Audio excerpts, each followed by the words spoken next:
Hi friends, టేస్టీగా జామకాయ ice cream అండి. మీరు ఎప్పుడన్నా తిన్నారా? తినకపోతే ఇలా ఒకసారి ట్రై చేయండి. టేస్ట్ మాత్రం సూపర్గా ఉంటుందండి.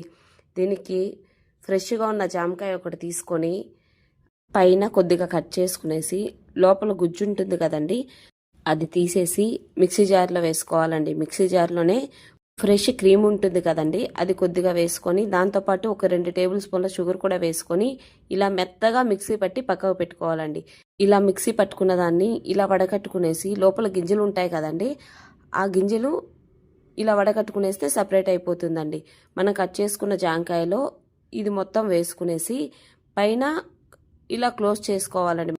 నైట్ అంతా ఫ్రిడ్జ్లో పెట్టేసి ఇలా తీసేసి కట్ చేసుకొని సర్వ్ చేసుకోవడమే అండి. అంతే అండి, ఎంతో టేస్టీగా జాంకాయ ఐస్ క్రీమ్ రెడీ అయిపోయిందండి.